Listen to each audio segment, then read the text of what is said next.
Hello friends, in this video I am going to discuss how to ascertain a case of sexual harassment. This is also an important point to discuss that what are the acts or behaviors that confirm the case of sexual harassment. Sexual harassment normally includes sexual advances, sexual favors, requests, sexual in nature, and other verbal or physical or both conduct of sexual nature either directly or implicitly. Though the above given definition clarifies the conduct of sexual harassment, but it is not so simple. In today's world, where the gap between male and female is shrinking, there are many acts that may be sexual harassment or may not be. Depends only on the intention. Now, however, for better clarification, the acts or behaviors of sexual harassment are categorized as physical harassment, verbal harassment,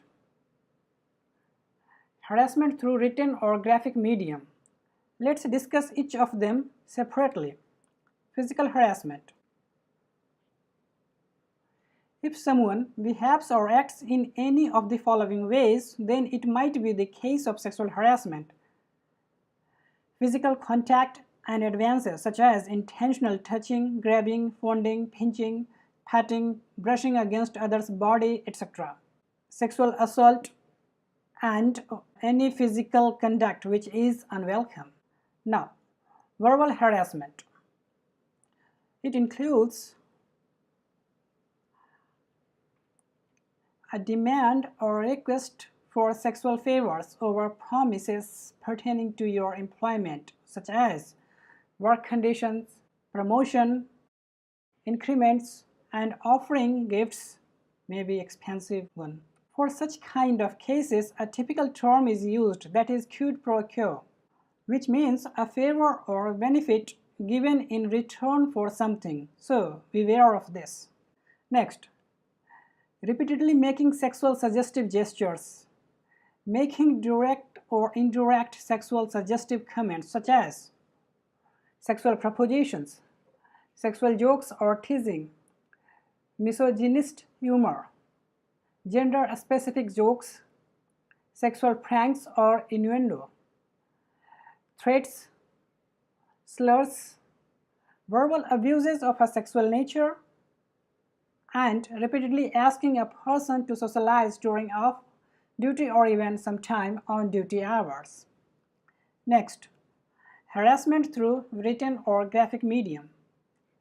It includes showing pornographic or display of pornographic materials, written material that is sexual in nature such as a letter or notes, emails, text, messages, etc. containing a sexual comment. Displaying sexually visual material such as pin-ups, cartoons, graffiti, computer programs, catalogs of a sexual nature, making or posting sexual demeaning or offensive pictures, cartoons, or other such materials in the workplace, leering or staring at another's body and or sexual suggestive gesturing. Next, some implicit acts of sexual harassment. Following are some of the implicit acts that may not be visible but directly affect the employment of an employee.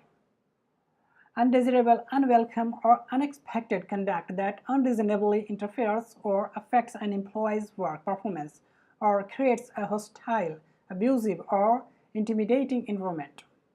A decision taken during the course of employment because the respective employee submitted to or rejected the unwelcome conduct. Implied or explicit promise of preferential treatment in her employment. Implied or explicit threat of detrimental treatment in her employment. Implied or explicit threat about the present or future employment status. Humiliating treatment that likely to affect the health or safety of the respective employment.